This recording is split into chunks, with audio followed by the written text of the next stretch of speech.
भाई लोग कल बड़ा ही अजीब सीन हुआ। जैसे ही न्यूज आई कि सालार पार्ट 2 शेल्फ्ड हो चुकी है, मीडिया हाउसेस की तरफ से आई, कुछ क्रिटिक्स की तरफ से आई, कुछ ट्विटर के बड़े पेज की तरफ से आई, बट जैसे ही न्यूज आई जितने भी डार्लिंग के फैंस हैं उनको गालियां पड़ना स्टार्ट हो गई। इवन के मुझे नहीं पता था, मजे की बात बताऊं, मुझे किसने बताया है, मुझे कुछ मैसेजेस आए थे इंस्टाग्राम के ऊपर कि देखो सालार का पार्ट 1 फ्लॉप था और अब मेकर्स ने बचने के लिए ये बोल दिया है कि पार्ट 2 शेल्व्ड हो चुका है, पार्ट 2 कभी भी नहीं बनेगा।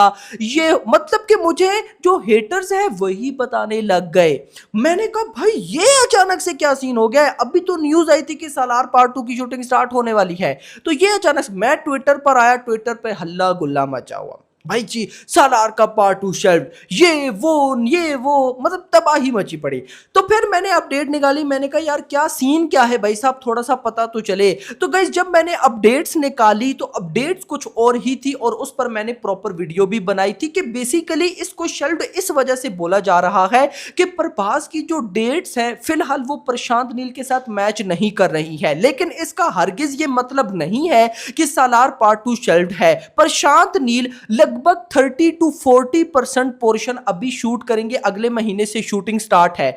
30 to 40% वो पोर्शन होगा जिसमें प्रभास नहीं होंगे, वो पोर्शन शूट करके प्रशांत नील शिफ्ट कर जाएंगे एनटीआर 31 की तरफ। एनटीआर 31 की शूटिंग स्टार्ट हो जाएगी, जब वो कंप्लीट हो जाएगी तो दूसरी साइड से भाई साहब डार्लिंग प्रभास फ्री हो जाएंगे, तो बच्ची कुची जो सालार पार्ट 2 की शूटिंग होगी वो आएगी। सिर्फ ये रीजन नहीं थी, रीजन नंबर 2 भी थी और वो ये थी, अच्छा हो गया ना, और वो ये थी कि भाई कहीं ना कहीं अगर ये यूनिवर्स है, क्योंकि हमें न्यूज मिली थी सबसे पहले, मैंने ही आपको बताया था कि सालार केजीएफ से कनेक्ट होती दिखाई नहीं दे रही है, ज्यादा चांसेस है कि सालार कनेक्ट होगी एनटीआर 31 के साथ जिसको यूजुअली ड्रैगन का टाइटल मिल रखा है एटसेट्रा। तो गाइस सीन ये है कि अभी ड्रैगन का अगर उसमें ये लिंक कर रही है गाइस कोई ना कोई यूनिवर्स है तो वो पहले आएगी, और अब वही सीन था, यानी कि डार्लिंग प्रभास बिजी हो गए क्योंकि स्पिरिट के अंदर संदीप रेड्डी वांगा ने उनका जो कैरेक्टर डिजाइन किया है वो उनकी किसी और प्रीवियस फिल्म में नहीं यूज हुआ।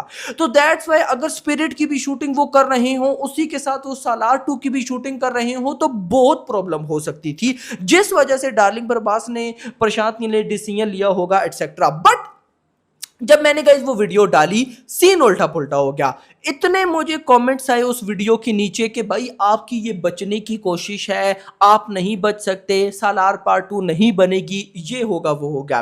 तो गाइस इन सारी चीजों को ऑफ कोर्स अब मेकर्स तो देख रहे होते हैं, तो मेकर्स ने कर दी पोस्ट, आज मॉर्निंग के अंदर उन्होंने पोस्ट की। अब पोस्ट पे गाइस उन्होंने डाली एक पिक्चर थी डार्लिंग प्रभास की और प्रशांत नील की, दोनों हंस रहे हैं, और ऊपर भाई साहब सालार के मेकर्स क्या लिखते हैं, दे कांट स्टॉप लाफिंग, यानी कि ये सब कुछ जो हो रहा है सालार शेल्व्ड, इसको देख कर ना वो लोग हंसी जा रहे हैं। मतलब ऐसा सालार के मेकर्स ने सोचा होगा, कहना होगा उनका। अब आई डोंट नो इसी के बारे में पोस्ट थी या फिर किसी और चीज के बारे में, लेकिन ऑफ कोर्स अगर सालार पार्ट 2 शेल्व्ड की न्यूज चल रही है और उसी बीच में सालार के मेकर्स भाई साहब आज सुबह ये पोस्ट डालते हैं, तो इशारा डेफिनेटली उसी चीज की तरफ जाता है। तो कहीं ना कहीं मेकर्स ने भाई साहब ऐसा थप्पड़ मारा है ना उन लोगों के मुंह पर जो लोग कहते थे कि सालार, यार मैं हैरान होता हूं सालार फ्लॉप कैसे है मेरा भाई। देखो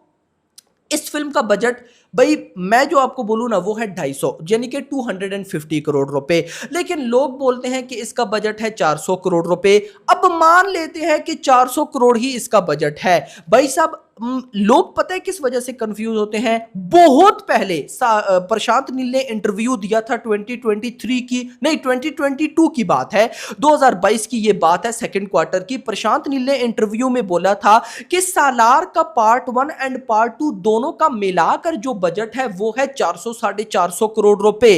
अब ये इस वजह से बोलते हैं कि सालार पार्ट 1 का बजट 400 करोड़ है क्योंकि गाइस प्रशांत नील ने पार्ट 2 की भी कुछ सीन्स को शूट कर रखा है, पार्ट 2 के सेट ऑलरेडी लगे पड़े हैं।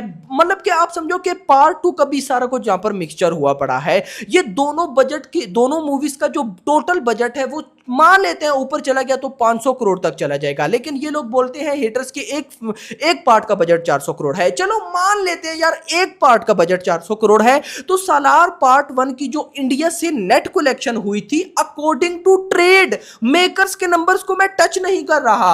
यस, आपको पता भी है ना कि हम नंबर 1 पर ट्रेड के नंबर्स रखते हैं, नंबर 2 पर मेकर्स के नंबर्स रखते हैं, एंड पे काउंट मेकर्स के ही नंबर होते हैं। मैं अभी मेकर्स के नंबर काउंट नहीं कर रहा, मैं भाई साहब ट्रेड के नंबर्स आपको बता रहा हूं, और वो हुए थे 406 करोड़ रुपए ट्रेड के नंबर। 406 करोड़ की नेट कलेक्शन, ग्रॉस बनी थी 487, ओवरसीज से आया था 130 करोड़, टोटल हो गए थे 617 करोड़। आप जो ओवरसीज के 130 करोड़ है उसको साइड पर रखे ना, ऑडियंस कहती है कि 400 करोड़ इसका बजट था, तो नेट कलेक्शन में इसने अपना बजट रिकवर किया 406 करोड़, और ओवरसीज से जो 130 करोड़ की कलेक्शन थी वो प्रॉफिट था, जो इसके राइट शेयर हुए थे वो प्रॉफिट थे। भाई कितना पैसा कमाया था मेकर्स ने, इन लोगों को नहीं पता। मेकर्स ने नेटफ्लिक्स को साउथ लैंग्वेजेस के रिकॉर्ड ब्रेकिंग प्राइस पर अलहदा राइट्स बेचे, हॉटस्टार स्पेशल के ऊपर भाई साहब सालार के हिंदी वर्जन को अलहदा रिलीज की, उधर से अलहदा पैसे कमाए, थिएट्रिकल बिजनेस वो गाइस अलहदा हुए। तो कहीं ना कहीं टेलीविजन के अलहदा गाइस राइट सोल्ड आउट हुए, और अभी तक भाई साहब हॉटस्टार स्पेशल डिज्नी हॉटस्टार के ऊपर सालार अभी तक ट्रेंडिंग चल रही थी। तो कहीं ना कहीं भाई साहब हर तरफ से ये फिल्म, और इवन के वर्डिक्ट ने भी इसको हिट का टैग दे रखा है। पता नहीं लोग इसको फ्लॉप क्यों बोलते हैं, आई डोंट नो, मुझे रीजन समझ में नहीं। जानबूझकर इंडस्ट्री की एक बड़ी फिल्म को भाई साहब नीचा दिखाया जाता है, और फिर पब्लिक बोलती है कि भाई हमारी इंडस्ट्री में अच्छी फिल्म्स नहीं बनती, ये हो जाता है वो हो जाता है। तो कहीं ना कहीं गाइज आज मेकर्स ने बहुत कमाल की एक पिक्चर रिलीज करके सबको खामोश करवा दिया, और अब कल जो लोग सालार यानी कि डार्लिंग के फैंस को गालियां दे रहे थे, सालार के फैंस को गालियां दे रहे थे कि तुम लोग तो बोलते थे सालार भाई साहब ब्लॉकबस्टर है ये वो, तो देखो शेल्फ हो गई। आज भाई साहब उल्टा है, आज डार्लिंग के फैंस ने भाई साहब ढोलक बनाया हुआ है हेटर्स को। तो अलग ही सिनेरियो है। तो मैंने आपको बता दिया कि पार्ट 2 शेल्फ नहीं है, डेट्स का थोड़ा बहुत इशू है। संदीप रेड्डी वांगा तो डेंजरस बंदा है, वो कहता है सिर्फ मेरी फिल्म की शूटिंग हो। So hope for the best, further कुछ अपडेट मिलती है तो आपको बताऊंगा, लेकिन मजा आया। अभी तक के लिए इतना ही। होप सबको वीडियो पसंद है, वीडियो को लाइक करो, चैनल को सब्सक्राइब करो, और अगली आने वाली वीडियो में thanks for watching. And we are ready to go with Salah 2. But I just need to take a break. I just got off KGF and I was into Salah. I need to take a break from that. KGF 3 will happen. KGF 3 is also a script that was already written. Otherwise, we wouldn't put it in part 2. But in the end of part 2, that we were making KGF 3. It's just that we have to align again. Yash has a lot of commitments, and Vijay sir has a lot of commitments of his own. And a project like KGF 3 cannot be done with multiple things going on. We just have to clear our schedules one day, and we're going to start it.